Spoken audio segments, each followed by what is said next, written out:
Hey guys, it's your girl Tara Crush back with another review, and this time it is for The Oval on BET. If you haven't already, please hit my subscribe button down at the bottom. Thank you so very much. And I want to get right into this review because this was quite an interesting episode, much faster than last week, so I cannot complain. So I want to start out in that pharmacy with Alonzo and his, out of control stuff. Like, what was that about? Are y'all tripping? Like, you sat there and you drilled this man about him selling drugs when you know you there on some faulty stuff. Just say, I don't have the money, but since I'm Secret Service, I'm taking this, and you'll settle it up with whoever later. Because I just really, really, really wish Alonzo didn't act that buffoonish. Like, you took Dale, you put him in the office. Why? You put cuffs on him. Why? You put a gun to his head. Why? Why was all of that necessary? Can somebody please explain that to me? Because I am so mad at Alonzo. I almost wanted Alonzo to try the drugs and die. Like, I wanted him to try the drugs and die. Because that was totally wrong to do that to Dale. Like, for what reason? And they're going to tell him to count to 100 while he walk out slowly. You know what? He already seen your face. What is the point of you telling? Am I the only one that he seen your face? He seen you got a badge. Why are you backing away? Why does he have to count to 100? What? So that he can't tell the police which way you went? Like, there are cameras. Like, I thought when you told him to go in the office, it was so that you could adjust those cameras. Nope. I was sadly mistaken, wasn't I? Yes, you was, girl. So Alonzo got out of there, but left Dale in handcuffs. Why? I don't know. He poses absolutely no threat. Okay, and so then we have Richard. He's pretty much brought Priscilla in so that Priscilla can help him with Nancy, because he's got to go and find Sam to figure out what's going on with his son and with these Rakadushi, because he's about ready to go in.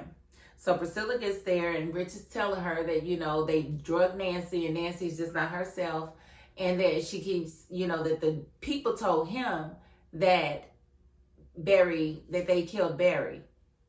And so Priscilla was like, do you believe him? And he was like, I don't know. But then when you compound that with what Nancy is saying about him being dead, then how can you not know that he's probably dead and he ain't called you? So Nancy's sitting there in her days, like, how long is she going to be in his days? And he talking about it could take a few hours because of the dosage they gave her. No, the dosage she took. She had a lot of pills and took those on her own. Did nobody make her take all them pills? She took all those pills on her own. And she's sitting there running up and down the steps talking about she's cured of asthma. Well, wait till your hat come down first, ma'am. Can you wait till your hat come down, then do your little run up and down the steps and see if you catch your breath or you lose your breath or whatever? Because I have a feeling that that's going to go away soon. Because dude is a fluke.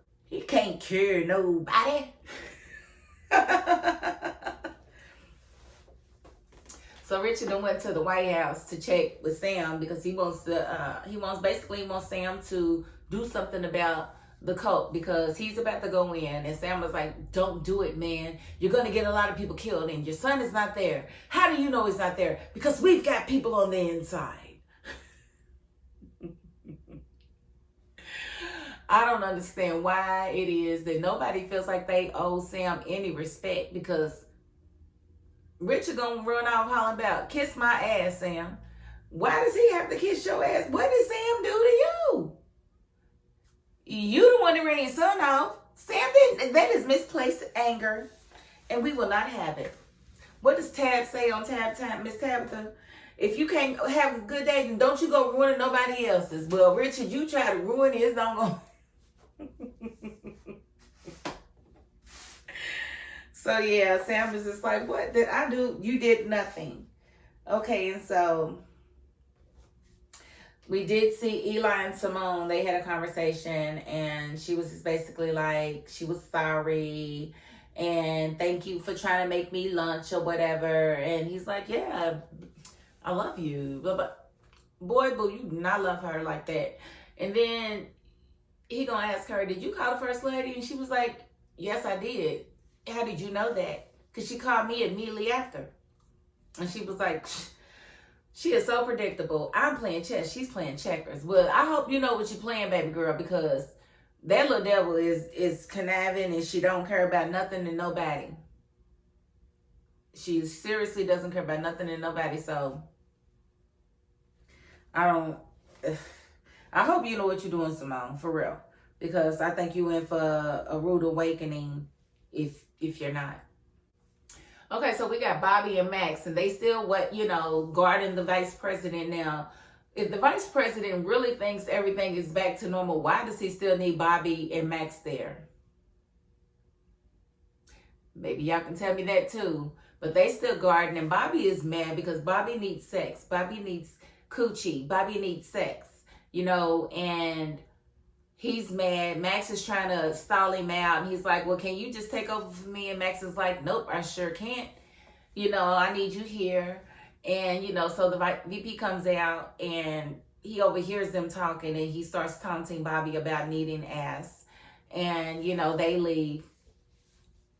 But Bobby's trying to get to Priscilla the whole time. Priscilla's with Nancy and ain't going nowhere until Richard comes back. So your little date with Priscilla is probably not going to happen. I'm going to need you to go ahead and call in some reinforcements, or just go downtown to a bar, and I'm sure you're going to find someone that'd be more than willing to take you in the bathroom and hunch on you.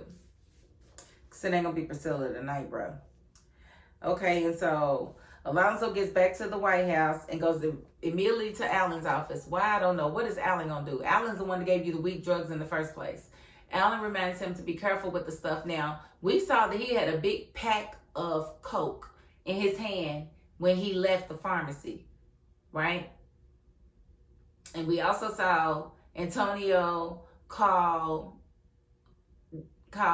Alan and remind him of how strong the stuff is and to be careful with it because he could die.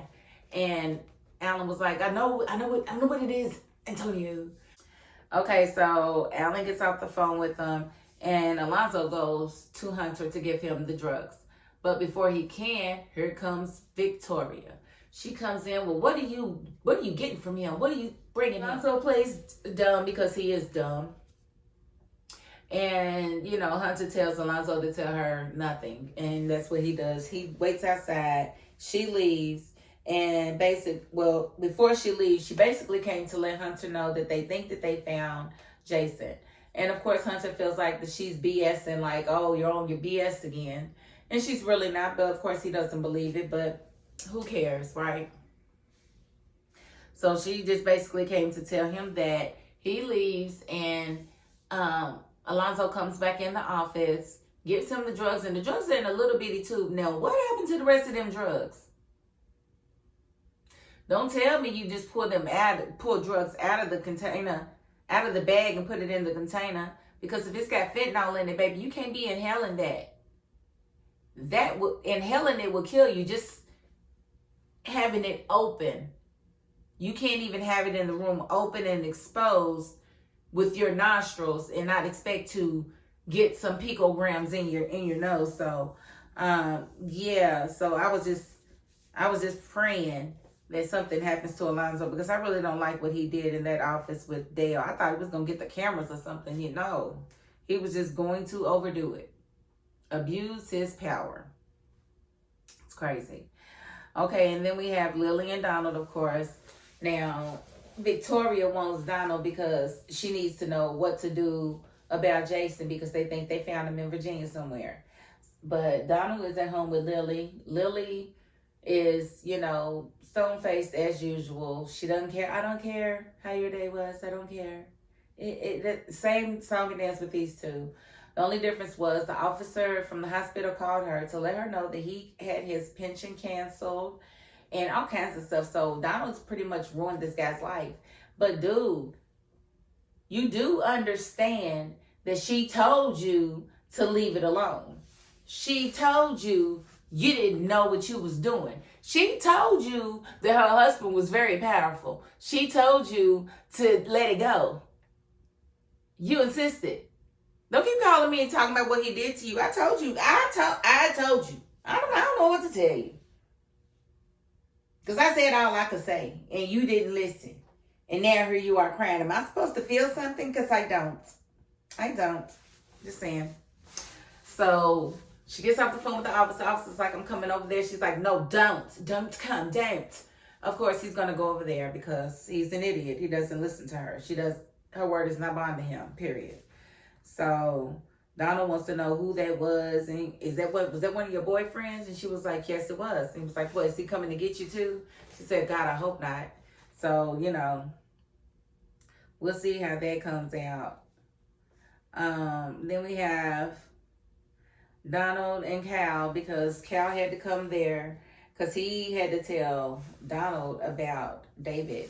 And apparently David is a Green Beret. If you don't know what a Green Beret is, that is a military enlisted soldier that is crazy as crap. They call it the Green Berets, the Navy SEALs, the special ops people for special operations like killing Bin Laden. So they know now that David is nothing to play with, and he specializes in explosives. So he wanted permission to do a drone strike. Donald said no, because they still owe them about the last drone strike. So he's got to figure out, he's got any other resource that he wants, but he can't do a drone or, a cannon or anything like that. So Cal, who is clearly scared through his guts about dealing with a Green Beret, because they ain't nothing to play with at all. Even though this one was dumb enough to let Jason outsmart him. We gonna act like we don't know that happened, okay? All right. So the last thing that happened that was, to me, the most important thing was Kareem and Sharon in that apartment. Now, we did hear Antonio come to the door because he's trying to figure out why in the world Kareem didn't go to the pharmacy. Kareem's sitting here, wrestling with Sharon, like, what is the purpose of you wrestling with Sharon? Well, we found out he thinks Sharon's gonna go to the police. Sharon said what I said. Well, if you didn't do nothing, what's wrong with calling the police? They gonna kill me. I'm a black man in America. They gonna kill me. You know they gonna kill me. Okay, you didn't kill a white man, so how you know they're gonna kill you? I'm asking a question. How do you know that they're gonna kill you? You don't know that. Because it's black on black, they don't care that much about that. And if it was black on white, then you can pretty much forget about it. I don't know what to tell you. But that ain't what this is. And you sitting here holding this girl down, and you're, get away from my door, go away. Go away, Tony. Tony, go away. Go away, Tony. Go away. I was like, Sharon, you better leave this fool alone. But he told Sharon that Barry was dead, that he saw his body. And, she thought the body was still in the house. It's not in the house. What did you do to Barry? What did you do to Barry? This is too much. And, she's trying to get away. And I'm trying to figure out why you are so weak right now. Like, she done kicked this man in the face, kicked him in his balls. And she's still crawling. Like, why did you get back on the floor? Like, get your butt up and walk out the door. But no, she's sitting here on the door like, get off of me. And then there's the bat. And I'm like, please let her grab the bat. Because, somebody got to grab the bat. The bat's not about to sit there. It's not there in the scene for no reason. So she grabs the bat. And she's standing at the door like she's like super tired. And then she just turns around and swings it and hits him really in his shoulder. He falls over on the table like he's dead. Kareem.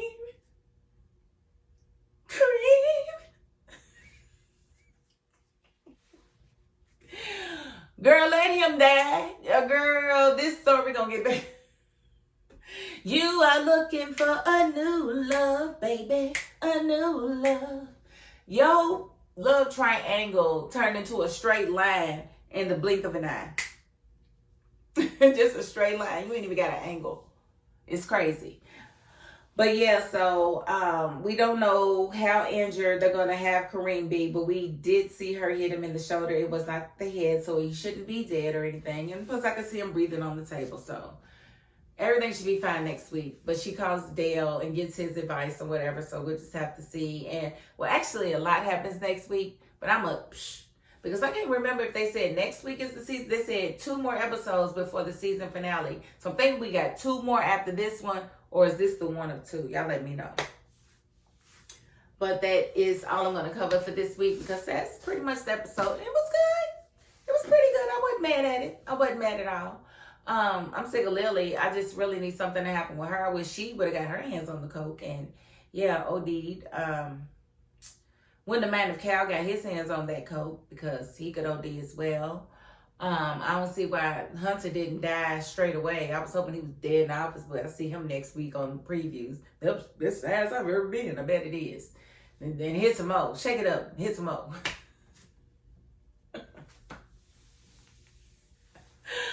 So we'll just have to see if he actually falls out. He'll probably fall out on the cliffhanger, and we'll have to figure out if he's dead or not. We'll just have to see. But again, if you haven't already, please hit my subscribe button down at the bottom.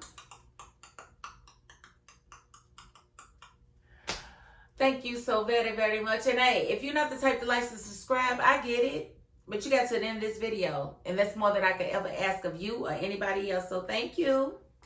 You are appreciated. And that is my $5.02. Peace.